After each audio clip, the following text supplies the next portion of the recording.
भगवान शिव कहते हैं कि इस श्राप के कारण पति पत्नी कभी संतुष्ट नहीं रहते हैं। एक बार माता पार्वती भगवान शिव से रूठकर कैलाश में बैठी हुई थी।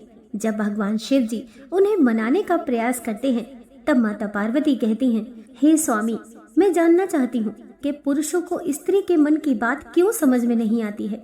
हर पुरुष अपनी पत्नी की प्रिय वस्तुओं को तथा चीजों को क्यों बार बार भूल जाते हैं, जबकि एक स्त्री अपने प्रेमी या पति की हर छोटी छोटी बातों को ध्यान में रखकर उनकी सेवा करती है।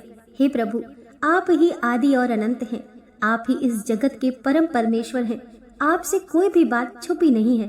कृपा करें और मेरे इन प्रश्नों के उत्तर देकर मेरे मन की शंकाओं को दूर करें।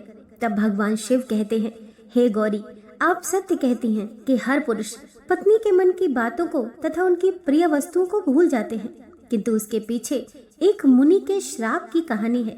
उसे आज मैं आपको सुनाता हूँ। हे देवी पार्वती, जो भी पति पत्नी इस कहानी को सुनते हैं वे हमेशा एक दूसरे के प्रति प्रेम में बद्ध रहते हैं और हमेशा खुशी पूर्वक जीवन व्यतीत करते हैं। आपने अक्सर देखा होगा कि कुछ जोड़ियां पति पत्नी कम दोस्ती ज्यादा निभाते हैं, वहीं किसी के जीवन में हमेशा कलेश रहता है। इसके पीछे के कारण उनका मानसिक शारीरिक जुड़ाव होता है। तो आइए आज की कहानी को शुरू करते हैं, जिसे आप लोग ध्यान पूर्वक सुने ताकि पता चले कि स्त्री पुरुष के बीच में प्रेम संबंध कैसे बढ़ जाते हैं। मित्रों, भगवान शिव कहते हैं, हे देवी पार्वती, पूर्व काल की बात है जब त्रेता युग आरंभ हुआ था। महाभारत के गुरु वंश के राजा दुष्यंत राज करते थे। वहीं दूसरी तरफ राजा दशरथ के पुत्र श्री राम का भी जन्म हुआ था। ये दोनों घटनाएं एक ही समय की हैं, जिसका वर्णन रामायण और महाभारत में मिलता है। भगवान शिव कहते हैं, हे देवी पार्वती, एक दिन की बात है जब हस्तिनापुर नरेश राजा दुष्यंत शिकार के लिए वन में गए थे। उस समय महाराज एक हिरण का पीछा कर रहे थे। भागते दौड़ते हुए प्यास लगने के कारण राजा दुष्यंत महर्षि कण्व के आश्रम में पहुंच गए। वहां हस्तिनापुर नरेश छाया में शांत होते देख एक ऋषि ने गुस्से में आकर कहा कि हे राजन, इस वन में किसी भी प्राणी का शिकार करना वर्जित है। ये महर्षि का आदेश है। तब ऋषि की बात सुन राजा दुष्यंत ने शिकार न करने का निर्णय लेते हुए उन्हें वचन दिया और वहां से वापस अपने रथ की ओर जाने लगे। तभी निराश होकर राजा दुष्यंत को वापस जाता देख उस ऋषि ने उन्हें आश्रम के अंदर आने के लिए कहा। उन ऋषि का आदर करते हुए महाराज दुष्यंत उनकी बात को नहीं टाल सके और आश्रम के अंदर चले आए। फिर जब उन्हें पता चला कि यह आश्रम महर्षि कण्व का है, तब उन्होंने भीतर प्रवेश करते हुए मुनीश्वर को आवाज लगाई। तभी उनके समक्ष एक अति सुंदर और मन को मोहने वाली युवा स्त्री आ गई, जिसका नाम मायावती था। जिसे देख महाराज दुष्यंत उस युवती पर अत्यंत मोहित हो गए। प्रत्येक अतिथि की तरह महाराज दुष्यंत का भी आदर करते हुए उस युवती ने उनका यथोचित से स्वागत किया और महर्षि की अनुपस्थिति के बारे में बताते हुए कहा, हे राजन, महर्षि तो तीर्थ यात्रा पर गए हैं, किंतु आपका यहाँ सुस्वागत है। फिर भगवान शिव कहते हैं, हे देवी पार्वती, मायावती ने महाराज दुष्यंत की पूरी निष्ठा और सेवा भाव से सत्कार किया था। मायावती की सेवा भाव से प्रसन्न होकर महाराज दुष्यंत ने उनसे पूछ लिया कि देवी, आप कौन हैं? तब वह कन्या बोली, महाराज, मेरा नाम मायावती है और मैं महर्षि कण्व की पुत्री हूँ। मायावती की बात सुन महाराज दुष्यंत आश्चर्यचकित होकर एकदम से बोल पड़े कि देवी, महर्षि तो आजीवन ब्रह्मचारी हैं, फिर आप उनकी पुत्री कैसे हुई? महाराज दुष्यंत की दुविधा को देख मायावती ने उन्हें अपने अभागी जीवन गाथा को और स्वयं के माता पिता की सत्यता से अवगत कराते हुए कहा, हे राजन, वास्तव में मैं राजश्री विश्वामित्र और स्वर्ग की अप्सरा मेनका की पुत्री हूँ। मेरे जन्म की बड़ी विचित्र कहानी है। जब ऋषि विश्वामित्र घोर तपस्या कर रहे थे, तब देवराज इंद्र ने उनकी तपस्या को भंग करने हेतु अप्सरा मेनका को धरती लोक पर भेज दिया था। तभी ऋषि ने उनके साथ प्रेम संबंध स्थापित किए थे, जिस कारण से मेरा जन्म हुआ था। किंतु न ही मेरे पिता ने मुझे पाला और न ही मेरी माता मेनका ने। मेरी माता को भय था कि कहीं मुनि विश्वामित्र उन्हें श्राप देकर भस्म न कर दे, इसीलिए उन्होंने मेरा परित्याग किया और मुझे वन में अकेला छोड़कर वे स्वर्ग में चली गईं। तभी इस वन में शंकुत पक्षियों ने मेरा रक्षण किया। फिर एक दिन की बात है, तभी ऋषि कण्व इस मार्ग से गुजर रहे थे तो उन्होंने मुझे गोद ले लिया है। राजन, धर्म के अनुसार जन्म देने वाला, पालन पोषण करने वाला तथा अन्न देकर रक्षण करने वाला पिता के समान पूजनीय होता है। इसी कारण से मैं ऋषि कण्व की पुत्री बन गई। महर्षि ने मुझे कभी भी ये एहसास होने नहीं दिया कि मैं उनकी असली पुत्री नहीं हूँ और मैं भी उन्हें पिता ही मानती हूँ। फिर भगवान शिव कहते हैं, हे देवी पार्वती। मायावती के वचनों को सुनकर महाराज दुष्यंत उनकी ओर आकर्षित हो गए। साथ ही वह उनकी सुंदरता पर तो पहले से ही मोहित थे और फिर उन्हें विवाह का प्रस्ताव देते हुए कहा, हे मायावती, आप एक क्षत्रिय कन्या हो। हे सुंदरी, तुम्हारे सौंदर्य को देखकर मैं अपना हृदय तुम्हें दे चुका हूँ।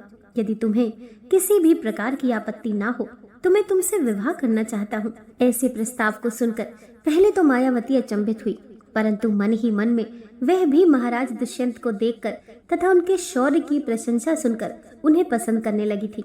सर्वप्रथम मायावती ने महाराज दुष्यंत को ऋषि कण्व की अनुपस्थिति का कारण बताते हुए इनकार किया था, किंतु राजा दुष्यंत ने उन्हें ये कहकर मना लिया कि आप क्षत्रिय कन्या हैं और धर्म के अनुसार किसी भी क्षत्रिय कन्या को अपना वर चुनने का अधिकार स्वयं को भी है। और वैसे भी जब ऋषि को पता चलेगा कि आपने मुझसे विवाह किया है तो वे क्रोधित नहीं होंगे। दुष्यंत के समझाने के पश्चात मायावती विवाह के लिए मान गई और उन्होंने गंधर्व विवाह कर लिया। फिर भगवान शिव कहते हैं, हे देवी पार्वती, कुछ समय महाराज दुष्यंत ने मायावती के साथ विहार करते हुए वन में ही समय व्यतीत किया। फिर एक दिन वे मायावती से बोले, हे प्रियतम, मेरे कंधों पर हस्तिनापुर राज्य की जिम्मेदारी है और अब मुझे अपना कर्तव्य पूरा करने हेतु हस्तिनापुर जाना ही होगा।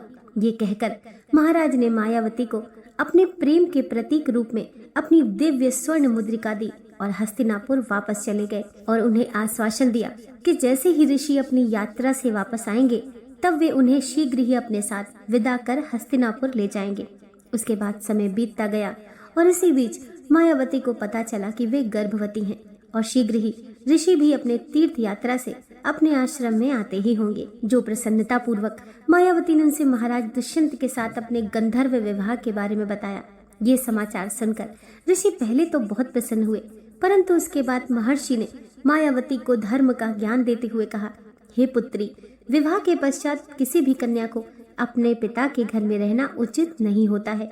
और बोले, एक विवाहित कन्या का विवाह के बाद उसके पिता का घर पराया हो जाता है तथा उसका अपना घर पति का ही होता है। जो स्त्री पति के सुख दुख में साथ रहती है वह पति और पिता का गौरव बढ़ाती है, पर हर परिस्थिति में एक स्त्री को अपने पति का साथ देना चाहिए।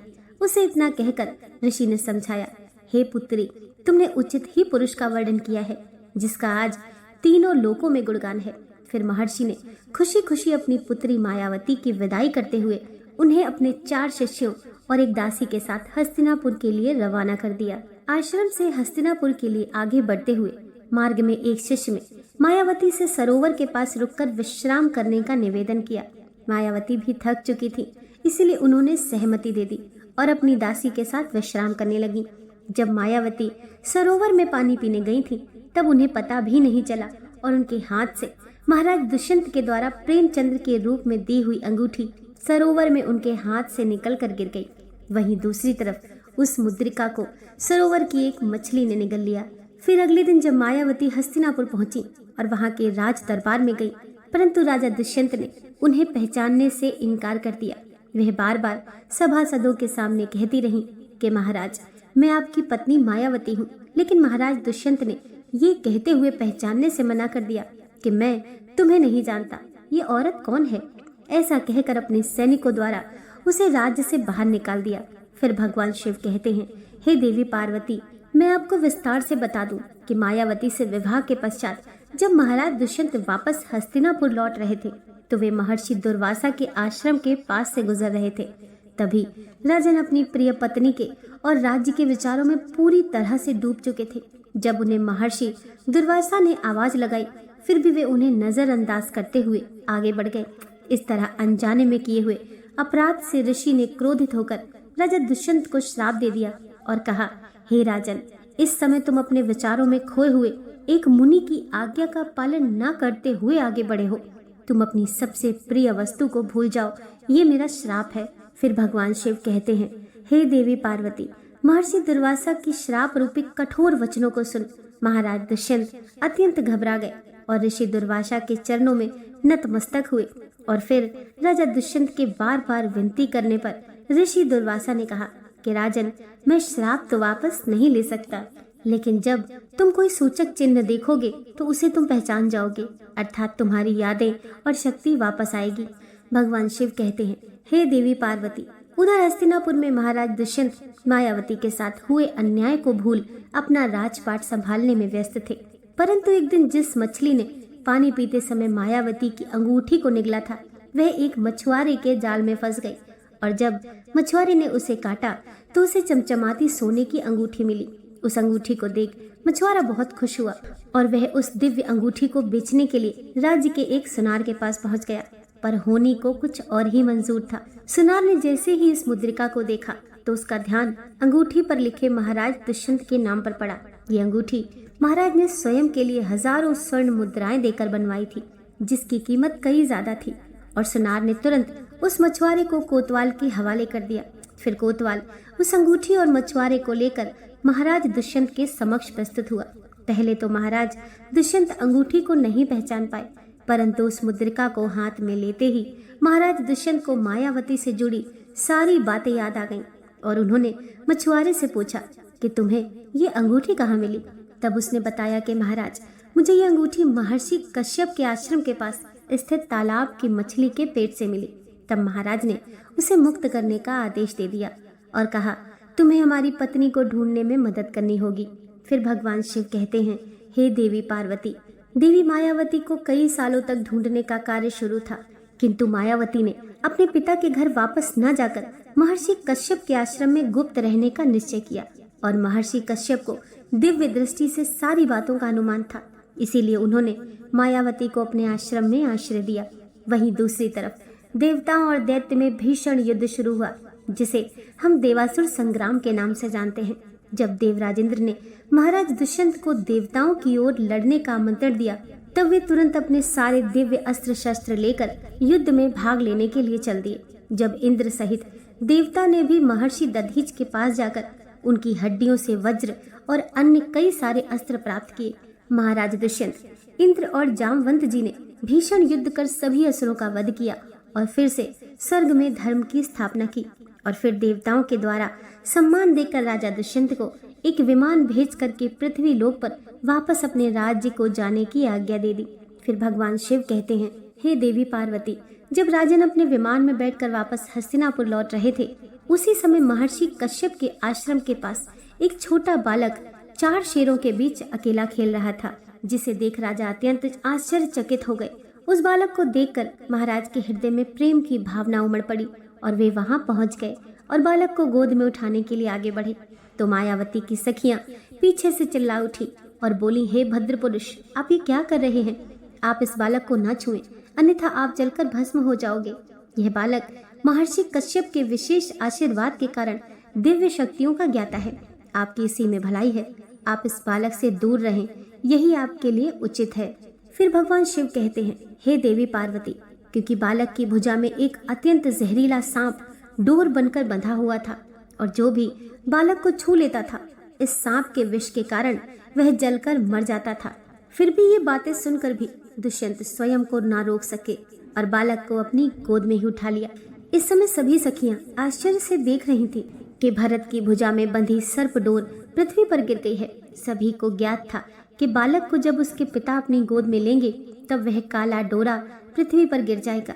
कुछ समय सखियां प्रसन्न होकर भागते हुए मायावती के पास गईं और सारा वृतांत मायावती को सुनाया। ये सुनकर मायावती भी दौड़ते हुए महाराज दुष्यंत के पास आई और जब मायावती को देखते ही महाराज दुष्यंत ने उन्हें तुरंत पहचान लिया। तत्पश्चात मायावती से अपने किए के लिए क्षमा प्रार्थना मांगी और कश्यप ऋषि से आज्ञा लेकर मायावती और अपने पुत्र को लेकर हस्तिनापुर लौट आए और मायावती को सारी प्रजा के सामने अपनी रानी के रूप में स्वीकार किया। महाराज दुष्यंत और मायावती के इस तेजस्वी पुत्र का नाम भरत था। बड़े होकर भरत महान प्रतापी सम्राट बने और उन्हीं के नाम पर हमारे देश का नाम भारतवर्ष हो गया। भगवान शिव कहते हैं, हे देवी पार्वती, अब मैं आपके प्रश्नों के उत्तर देता हूँ। आप जानना चाहती हैं कि क्यों कोई पति अपनी पत्नी की प्रिय चीजों को बार बार भूल जाते हैं, जैसे कि पत्नी का जन्मदिन, विवाह की तिथि। पत्नी की सभी महत्वपूर्ण बातों को भूलने का श्राप पुरुषों को मिल चुका है। इसीलिए हे देवी, अगर पति से कभी अनजाने में भूल हो जाती है तो उसे माफ कर पत्नी को साझा करना चाहिए, क्योंकि स्वयं परमपिता ब्रह्मा जी ने स्त्री को पुरुषों के मुकाबले कई गुना अधिक सहन शक्ति दी है, जिसके चलते स्त्रियां पुरुषों के मुकाबले कई गुना अधिक समझदार और भावुक होती हैं। इसी श्राप का असर आज भी कलयुग में दिखाई पड़ता है। हे गौरी, इसीलिए हर पति पत्नी को एक दूसरे को समझकर मानसिक और शारीरिक रूप से गहरा मजबूत जुड़ाव रखना चाहिए। हर एक परिस्थिति में एक दूसरे का साथ देना चाहिए, चाहे फिर सुख हो या दुख हो। फिर भगवान शिव कहते हैं, हे देवी पार्वती, जो भी पति पत्नी मेरी पूरी श्रद्धा के साथ पूजा आराधना करते हैं, मैं उनके जीवन के समस्त पापों को और दुखों को हर लेता हूँ तथा मृत्यु के बाद उन्हें मुक्ति मिल जाती है। दोस्तों, आशा करती हूँ आज की कथा आपको जरूर पसंद आई होगी। वीडियो पसंद आई हो तो लाइक कीजिए, चैनल को सब्सक्राइब कीजिए। मिलते हैं नेक्स्ट वीडियो के साथ।